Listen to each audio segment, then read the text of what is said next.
नमस्ते, मैं हूँ Anamika from rolling pumpkin productions. आज हम डिस्कस करेंगे पहलगाम अटैक के बाद जो हमारी सरकार से और जो पहलगाम अटैक के विक्टिम्स हैं, उनके रिश्तेदारों के जो रिएक्शंस आए हैं, उनके बारे में आज हम डिस्कस करेंगे डॉक्टर राजीव मिश्रा जी से। नमस्ते राजीव जी। नमस्कार। तो अभी हमने पहलगाम अटैक के विक्टिम्स के रिएक्शन देखे और आपने भी देखे जो आपने शेयर किए थे कि I lost my father to bullets but I gain two brothers from Kashmir and then एक विक्टिम बोल रही है कि ये जो जो भी मुस्लिम्स के अगेंस्ट या कश्मीरीज के अगेंस्ट हेट्रेड फैलाई जा रही है, मैं ऐसा कुछ नहीं चाहती हूँ, प्लीज ऐसा मत करो, शांति रखो, ये करो। मतलब ये अटैक को 10 दिन भी नहीं हुए, उनके हस्बैंड को या उनके फादर को मरे हुए 10 दिन भी नहीं हुए और वो ऐसी बातें कर रहे हैं बिकॉज वो विक्टिम्स हैं, इसलिए हम उनके ग्रीफ को डिमीन किसी भी तरह से हम उनका उपहास नहीं करना चाहते या कुछ नहीं बोलना चाहते उनके ग्रीफ के बारे में। आई थिंक इससे बड़ा ग्रीफ और कुछ नहीं होगा, but we felt very betrayed कि उनका एज अ हिंदू कि उनका रिएक्शन ऐसा क्यों है। हम उनके लिए सपोर्ट कर रहे हैं और वो खुद ही कह रहे हैं कि नहीं, ऐसा मत करो, ऐसा मत करो, they just lost their lives और जिन्होंने उनके साथ किया बस उनके साथ बुरा हो, that's it. Why are they reacting like this? What is this phenomena? In on a superficial way, this phenomena is recognized as Stockholm syndrome.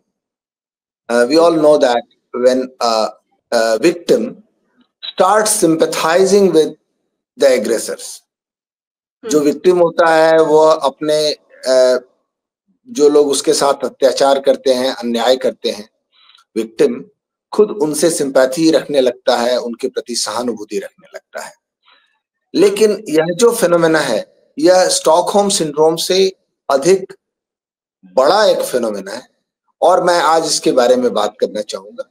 यह एक फॉर्मली रिकॉग्नाइज्ड फिनोमेना है जिसे कहते हैं धिम्मीचूड, धिम्मीपना। तो यह एक कल्चरल फिनोमेना है और दुनिया में जहां कहीं भी जो भी सभ्यताएं इस्लाम के कांटेक्ट में आई हैं और उन्होंने इस्लाम का हिंसक स्वरूप झेला है, यह उसकी प्रतिक्रिया स्वरूप उनका एक खास व्यवहार होता है, यह देखा गया है। उसके बारे में हम आगे बात करेंगे, पर पहले मैं यह बात कहना चाहूंगा, बहुत सारे लोगों को मैंने यह कहते सुना कि ये लोग खुद पीड़ित हैं, लेकिन ये भी ऐसा नहीं कह रहे हैं कि उनके पीड़ा का कारण, उनके कष्ट का कारण कहीं से भी इस्लाम या इस्लाम द्वारा प्रेरित आतंकवाद है। तो तुम लोग क्यों कह रहे हो? तुम लोग अपना एजेंडा फैला रहे हो, तुम लोग अपना एजेंडा उसके कंधे पर रखकर चलाना चाहते थे और उसका अवसर उन्होंने तुम्हें नहीं दिया, तुम इसकी फ्रस्ट्रेशन निकाल। तो यहाँ पर ऐसा है कि जो विक्टिम है उसकी पीड़ा उसे एक क्रेडिबिलिटी देती है, उसको एक लेजिटिमेसी देती है इस विषय पर बोलने का। और ऐसा लगता है कि भाई जो खुद पीड़ित है वह जो कह रहा है वह वर्जन सबसे अधिक ऑथेंटिक। तो यहाँ पर मैं यह बात कहना चाहूंगा कि कोई व्यक्ति विक्टिम होने मात्र से कोई जरूरी नहीं है कि स्थिति का उसका आकलन अधिक सटीक हो। पूरे घटनाक्रम के बारे में अगर उसका आकलन रैशनल होगा, ऑब्जेक्टिव होगा, फैक्चुअल होगा, इसकी कोई गारंटी नहीं है। सिर्फ विक्टिम होने भर से ऐसा नहीं है कि उसकी बुद्धि खुल गई और वह स्पष्टता से हर चीज को देखने लगा।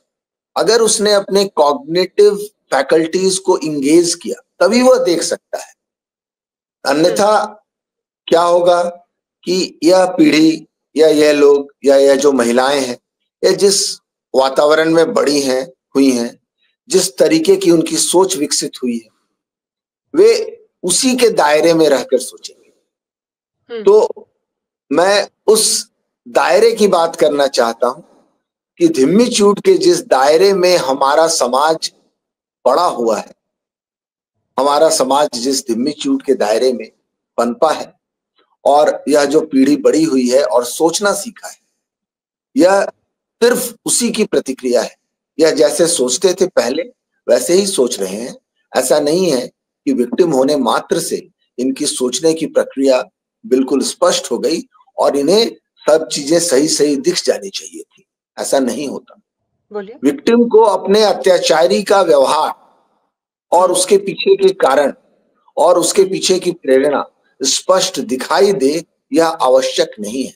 इसलिए सिर्फ इसलिए कि यह महिलाएं स्वयं विक्टिम है, वे सहानुभूति की पात्र हैं और हमारी उनसे पूरी सहानुभूति है, लेकिन इसका यह अर्थ नहीं है कि वे जो कह रही हैं वह फैक्चुअली भी करेक्ट है। लेकिन व्हाट अबाउट दिस आर्ग्यूमेंट कि वो इस्लाम के सारे अनुयायियों, दैट इज मुस्लिम्स को एक मोनोलिथ नहीं देखती।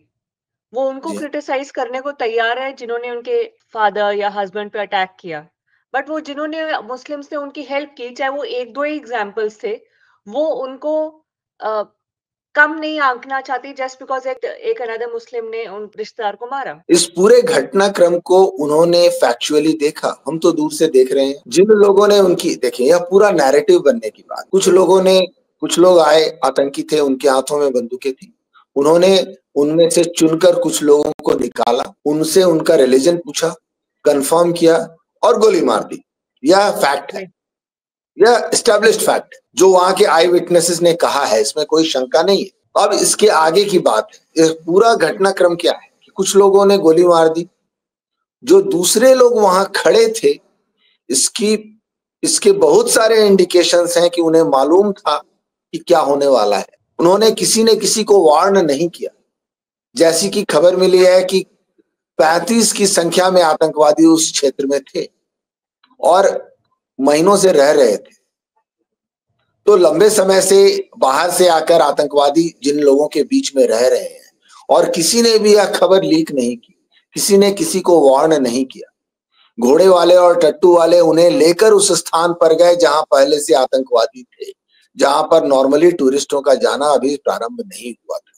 तो यह सारी घटनाएं फैक्चुअली आप देखें एज अ थर्ड पर्सन तो इंडिकेट करती हैं कि इन सब की मिलीभगत थी। इन सब की मिलीभगत से यह आतंकी घटना अंजाम दी गई है। अब उनमें से कुछ लोगों ने उन लोगों की मदद भी की जिनके परिवार वालों को मारा गया। तो दोनों चीजें मिलकर एक पिक्चर बनाती हैं, good cop bad cop. Right. एक ने आकर आतंक फैलाया और दूसरे ने आकर पीठ थपथपाई, पीठ सहलाई और कहा तुम चिंता मत करो, सिर्फ तुम्हारा हस्बैंड मरा है, तुम्हें हम कुछ नहीं करेंगे, सिर्फ तुम्हारा फादर मरा है, तुम्हें हम कुछ नहीं करेंगे।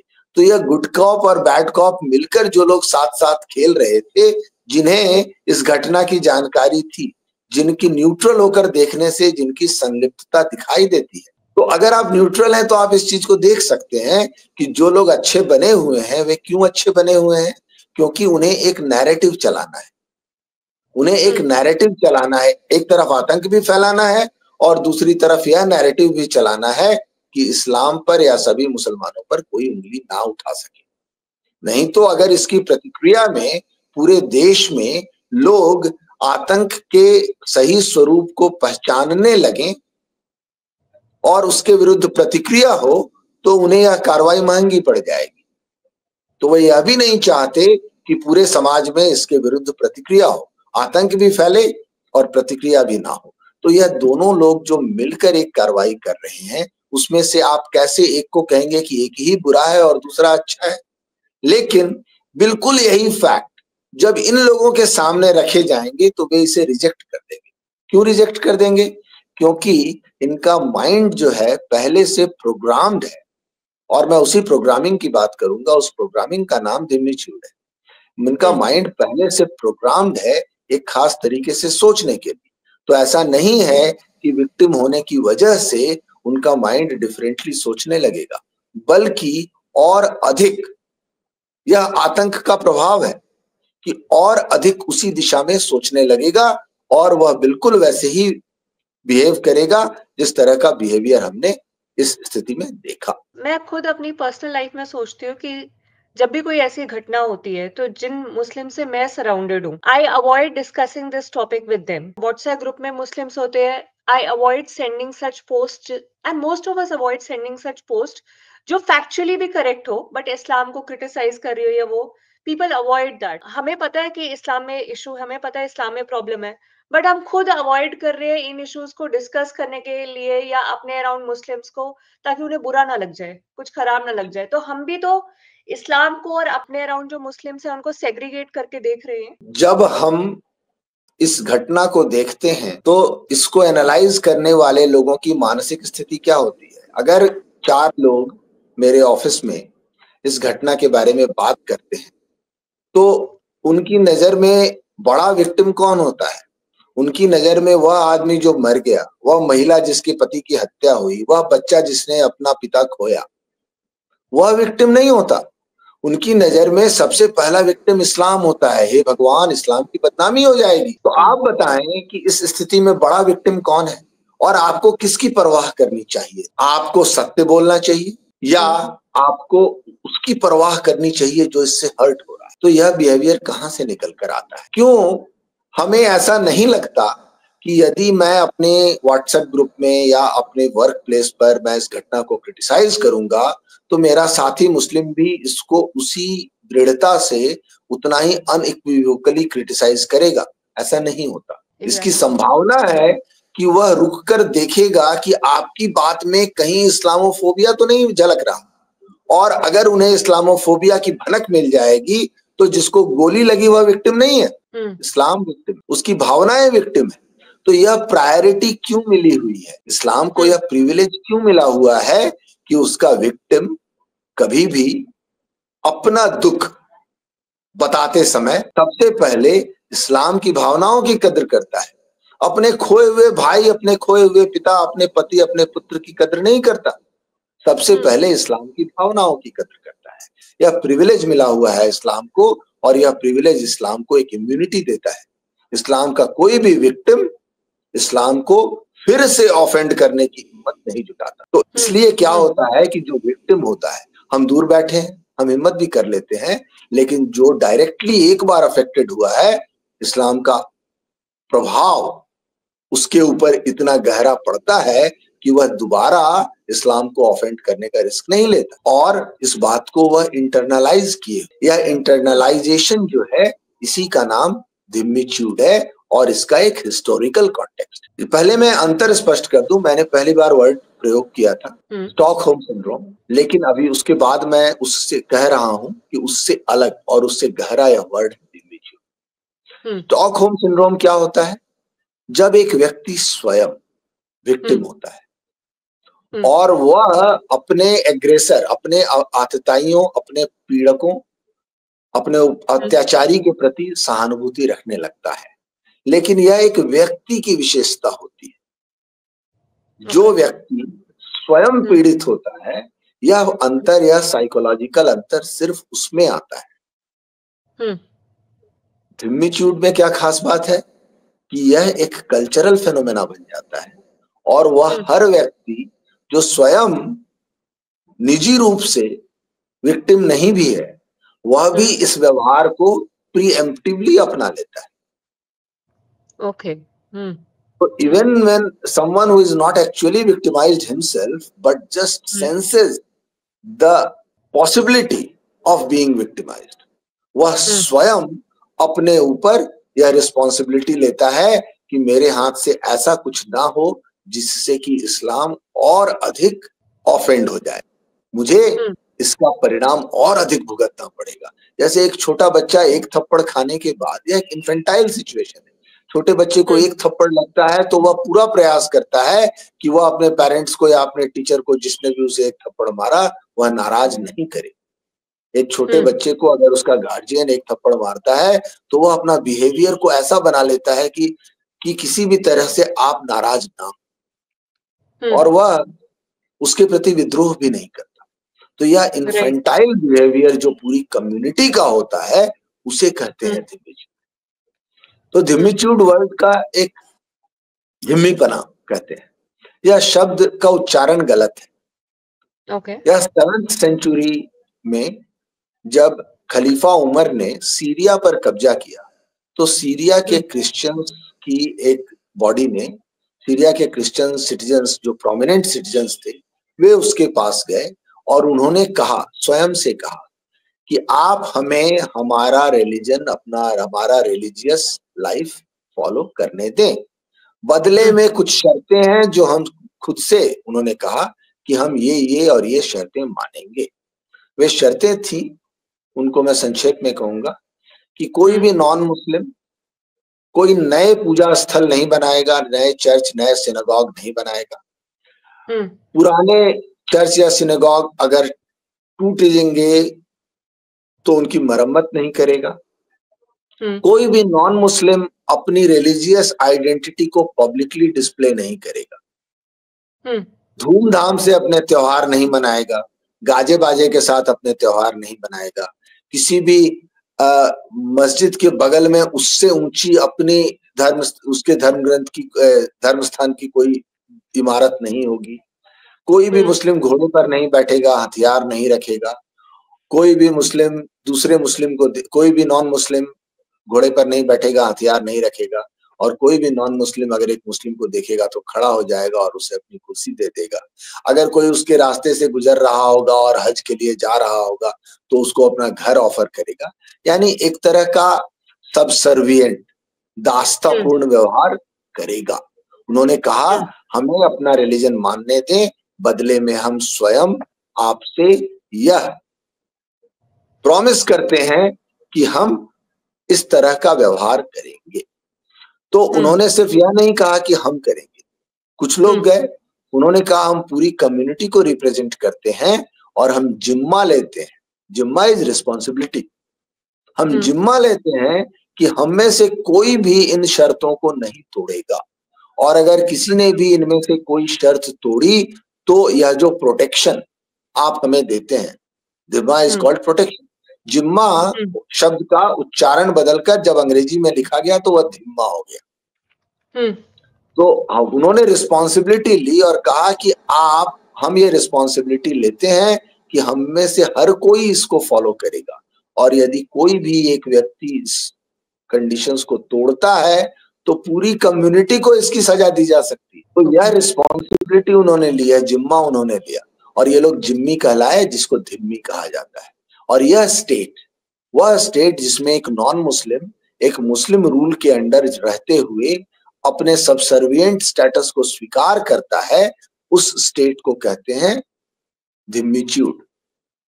खलीफा उमर ने क्या किया, इसमें एक शर्त और जोड़ दी। अंडर नो सर्कमस्टांसेस कोई भी नॉन मुस्लिम किसी भी मुस्लिम के ऊपर under no circumstances force use नहीं करेगा। That means not in self-defense, not to protect his honor, in any condition, not to save his life, in any condition, कोई भी मुस्लिम नॉन मुस्लिम किसी भी मुस्लिम के विरुद्ध कभी भी फोर्स यूज नहीं करेगा। यानी आपके साथ कोई अन्याय हुआ है, अत्याचार हुआ है, आपके परिवार में आपके सामने किसी की इज्जत लूटी गई है, तो आप स्टेट के पास जाएंगे, लेकिन आप स्वयं उसका प्रतिकार नहीं करेंगे। इन अ वे मतलब इस्लाम के साथ कोएग्जिस्ट करने का हमने नॉन मुस्लिम्स ने एक तरीका ढूंढ लिया कि पावर डायनेमिक्स टिल्टेड हो एग्रेसर के फेवर में, वहां पे जो बाकी लोग हैं उनको कोएग्जिस्ट करना है। तो it is so much internalized evolutionary तौर पे कि वी डोंट इवन रियलाइज, एक एवोल्यूशन नहीं लग रही है over centuries and over decades and centuries, right? जी हाँ, ओवर जेनरेशंस कहना चाहिए। यह कल्चर का पार्ट हो गया, यह कल्चरल इवोल्यूशन का भाग हो गया धिम्मी। अब हम लोग कल्चरली इवॉल्व करके धिम्मी हो गए और हमारा बिहेवियर हो गया, और हम समझते भी नहीं है कि यह बिहेवियर कहां से आ रहा है।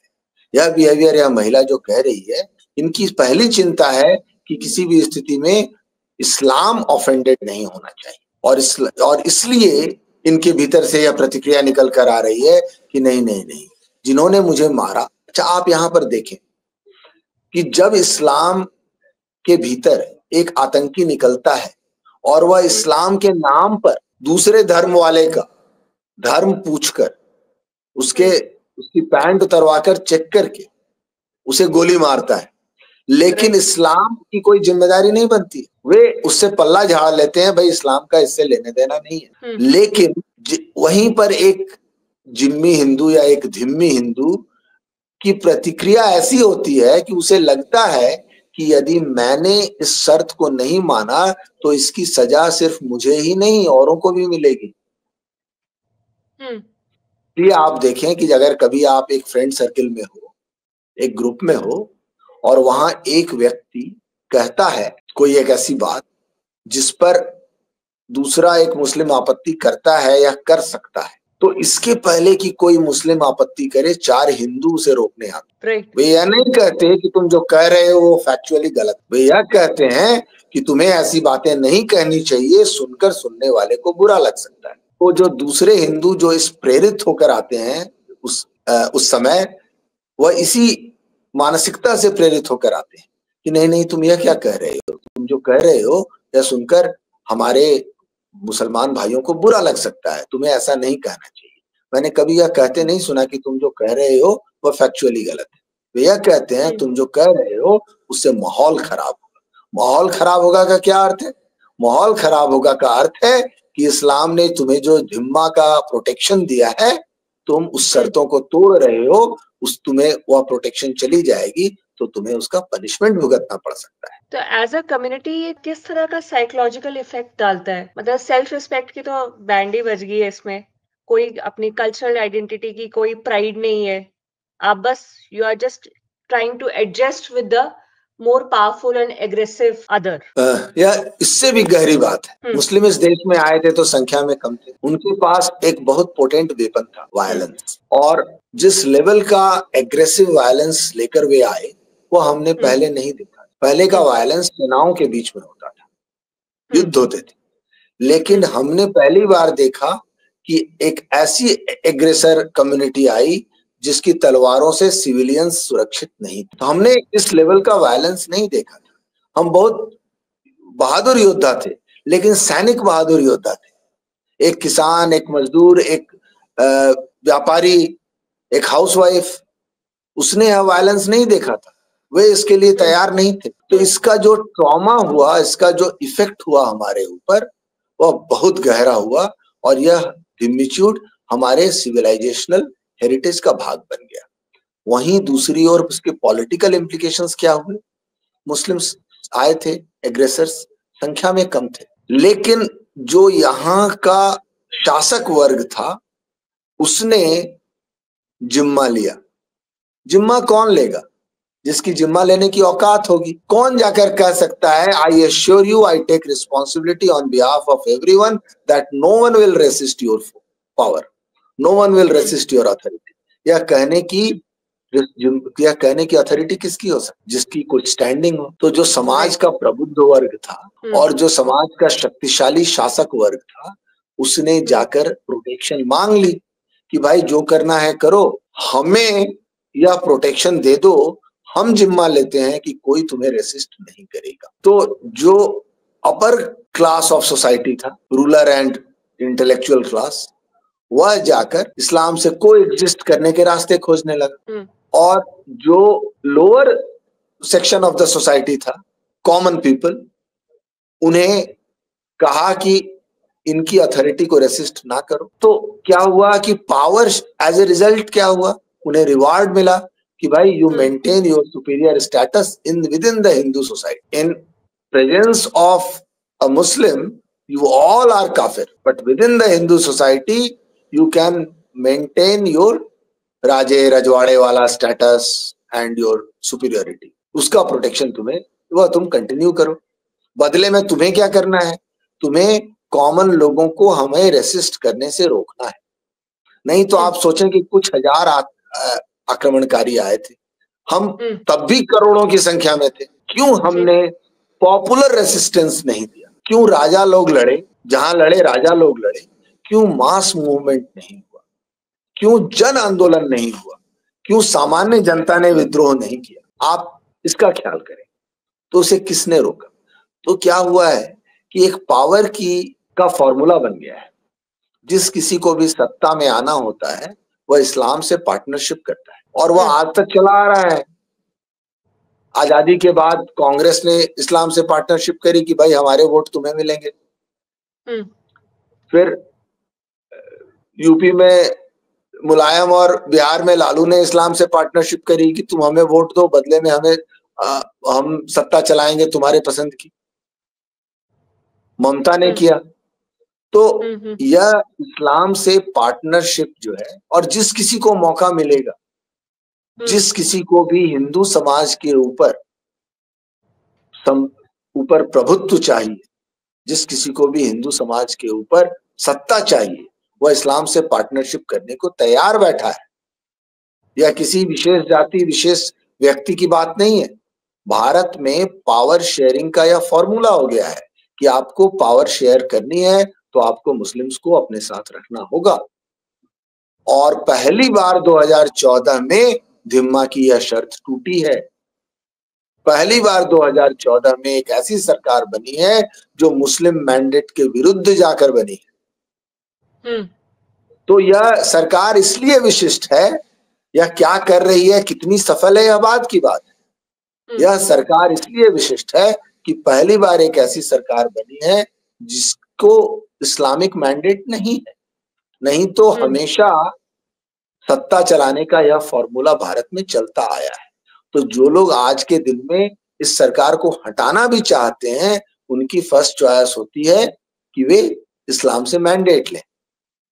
तो यह जो स्ट्रगल है धिम्मा से निकलने का, यह कल्चरल लेवल पर परसिस्ट करता है, पॉलिटिकल लेवल पर इसमें पहली बार दरार आई है। हमें प्रतीक्षा है कि कब कल्चरल लेवल पर इसमें दरार आएगी और कब भारत के लोग, हिंदू समाज के लोग, और यह भारत की बात नहीं है, पूरी दुनिया में, ईरान में, जर्मनी में एक महिला का कुछ अरबी भाषा बोलने वाले लोगों ने रेप कर दिया। उसे पता था कि वो लोग जो बोल रहे थे उनका एक्सेंट, उनका लैंग्वेज अरबिक था, उसे मालूम था, पर वह थी लिबरल, तो गैंग रेप कर दिया कुछ लोगों ने मिलकर। उसने कंप्लेन नहीं करी, उसने सिर्फ पुलिस को रिपोर्ट की कि किसी ने उसका पर्स छीन लिया और पैसे छीन लिए, रेप की शिकायत नहीं। और उसमें झूठ बोला कि करने वाले जो थे गोरे जर्मन थे। कि भाई ऐसा, अगर वह ऐसा करती, अगर वह कह देती कि करने वाले अरब शरणार्थी थे, तो इससे इस्लाम को चोट पहुंचती और उसका लिबरल एजेंडा नष्ट होता, कमजोर पड़ता। ये जो हमारे विक्टिम्स है, मतलब उसी की तरह केस है, but she was a direct victim. She was a direct victim herself, but she chose not to report it, क्योंकि भाई एजेंडा महत्वपूर्ण है। तो माइंड जैसे सोचता है वैसे ही सोचता है। ऐसा नहीं है कि विक्टिम होने की वजह से उसको चीजें साफ साफ दिखने लगे। उसके सोचने की प्रक्रिया थी वही है जो पहले थी, और उस प्रक्रिया के केंद्र में क्या था कि भाई कुछ भी हो, इस्लाम ऑफेंडेड नहीं होना चाहिए। तो यह धिम्मी व्यवहार जो है एक ग्लोबल फेनोमेना है। देश ने और काफी सारे समृद्ध देशों ने सेक्युलरिज्म अपनाया है। और हमारे देश ने स्पेशली, हम हिंदू राष्ट्र भी बना सकते थे। हमें पता है कि हिंदू राष्ट्र में inclusivity, it's a part of the the, it's a part of our dharma, but फिर भी हमने सेक्युलरिज्म अपनाया। तो इन अ वे क्या सेक्युलरिज्म धिम्मी चूट को ही परपेचुएट कर रहा है? सेक्युलरिज्म धिम्मी चूट की उपज है। अगर भारत सेक्युलर नहीं होता, अगर भारत एक हिंदू राष्ट्र होता, तो इससे किसे समस्या थी? हिंदू राष्ट्र होने से ऐसा नहीं है कि हिंदू समाज के अंदर, हिंदू फिलॉसफी के अंदर हर तरह की फिलॉसफी की जगह है। तो ऐसा नहीं है कि किसी व्यक्ति से उसकी धार्मिक स्वतंत्रता छीनी जाती, लेकिन क्या छीना जाता? हिंदू धर्म पर और हिंदू समाज पर आक्रमण करने का अधिकार छीन। गोल है, जो स्ट्रेटेजिक गोल है, control over the whole world, Islam का भी और क्रिश्चियनिटी का भी, वह थ्रेटेंड हो जाता। हम उस गोल के विरुद्ध हिंदू समाज की रक्षा करते। अगर हम एक हिंदू राष्ट्र होते तो उसका उद्देश्य यह नहीं होता कि हम पूरी दुनिया में या भारत में हर किसी का धर्म परिवर्तन कर दें और उसका रिलीजन से कन्वर्ट करा दें हिंदू धर्म में। अगर हम हिंदू राष्ट्र होते तो उसका गोल होता कि कोई भी हिंदू धर्म के ऊपर अपने आक्रमण करने का अधिकार नहीं रखेगा। हिंदू धर्म को हीदन समझने का, हिंदू धर्म को काफिर समझने का की जो मेंटेलिटी है, इसके विरुद्ध हिंदू समाज काम करता, हिंदू राष्ट्र काम करता और हिंदू समाज को प्रोटेक्शन देता। यह प्रोटेक्शन चला गया। क्यों चला गया? क्योंकि कुछ लोगों को शिकायत थी। किन लोगों को शिकायत थी? जिन लोगों की शिकायत का ख्याल रखना धिम्मी चूट का की फंडामेंटल है। अच्छा, अभी मैं आइडियोलॉजिकल सबवर्जन के बारे में भी पढ़ रही थी। तो आइडियोलॉजिकल सबवर्जन का धिम्मीचूट से क्या रिलेशन है? आइडियोलॉजिकल सबवर्जन एक स्ट्रेटेजी थी कम्युनिस्ट्स की भारत। तो आइडियोलॉजिकल सबवर्जन एक स्लो प्रोसेस है जो किसी भी कंट्री के डिफेंस को कमजोर करता है, उसका मोराल को तोड़ता है। लेकिन यह एक एक्टिव काम है जो बार बार किया जा रहा था। जो कम्युनिस्ट आइडियोलॉग्स थे भारत में और जो उनके एजेंट्स थे, ये शिक्षा के माध्यम से, मीडिया के माध्यम से, कला के माध्यम से वे कंट्री के मोराल को तोड़कर और कम्युनिस्ट टेक ओवर के लिए तैयार करने का प्रयास कर रहे थे।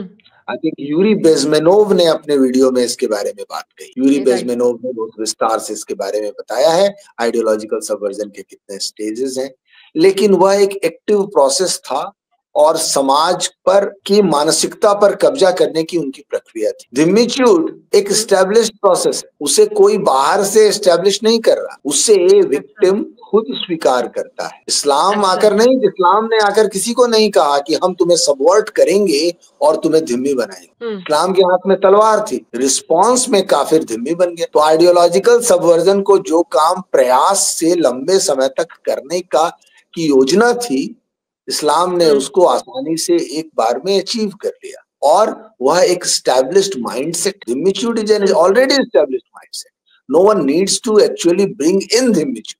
Dhimmitude is there, had been there for generations, and it is ingrained and internalized, already internalized. The idea is to break free from this. ये धिम्मीचूट की जो फाउंडेशन है, जब भी पावर डायनेमिक्स में एक एग्रेसर होगा और एक शरीफ समाज का सेट होगा, तो वो हमेशा एग्रेसर की तरफ टिल्टेड होगा ही। क्योंकि जैसे घर में भी हम डील करते हैं, जैसे पेरेंट्स डील करते हैं एक उफानी बच्चे से और एक जो नॉर्मल बच्चा है जो उनकी बात मान जाता है। तो जो बच्चा बुली टाइप होता है, जो उनकी बात नहीं मानता, उसको भी काम बताने से डरते हैं।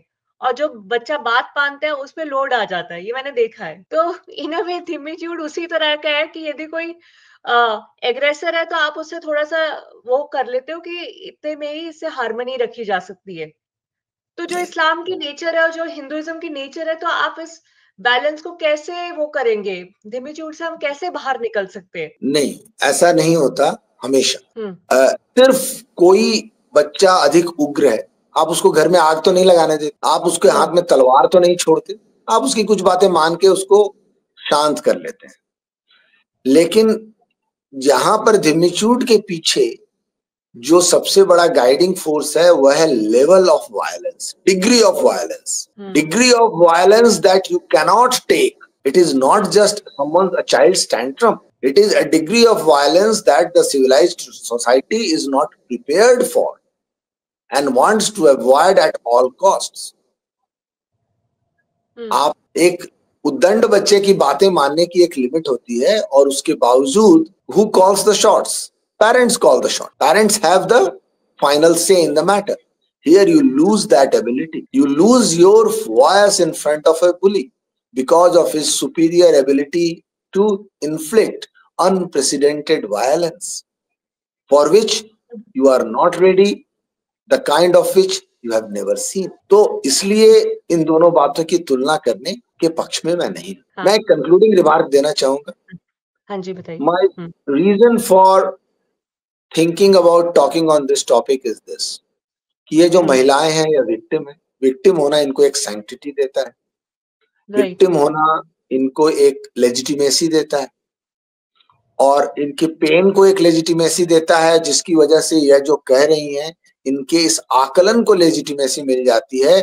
और उसके बाद जब ये सामने आकर इस्लाम इंस्पायर्ड टेररिज्म को क्लीन चिट देती हैं तो लोगों को मानना पड़ता है, लोग निरुत्तर हो जाते हैं। और तब हमें कहा यही नहीं, एक मोरल प्रेशर होता है कि यह मानवतावाद, यह श्रेष्ठ मानवतावादी विचार है और तुम लोग जो हो हेटर्स हो, यू आर बिगॉटेड। तो मैं इस मोरल प्लेटफॉर्म को चैलेंज करना चाहता हूँ। यह कोई मानवतावादी विचार नहीं है, यह एक साइकोलॉजिकल रिएक्शन है धिम्मीचूट का। और मैं चाहता हूं कि धिम्मीचूट को ह्यूमैनिटेरियनिज्म का फॉल्स प्रोटेक्शन ना मिले, उसे एक फॉल्स अप्रूवल ना मिले, धिम्मीचूट को उसके सही नाम से पुकारा जाए।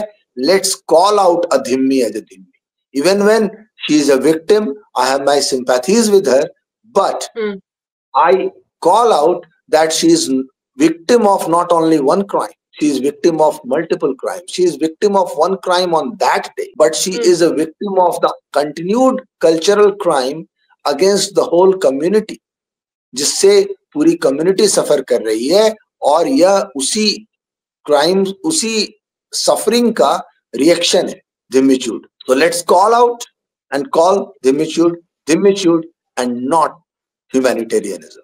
इनफैक्ट वो उनके हस्बैंड या उनके पिता रहे होंगे, बट वो एक हिंदू भी थे, एंड एज ए हिंदू हमारी उस पर टिप्पणी करने का भी पूरा हक है, क्योंकि that's a threat to our culture and Sanatan. नहीं, that is a threat to me as personally.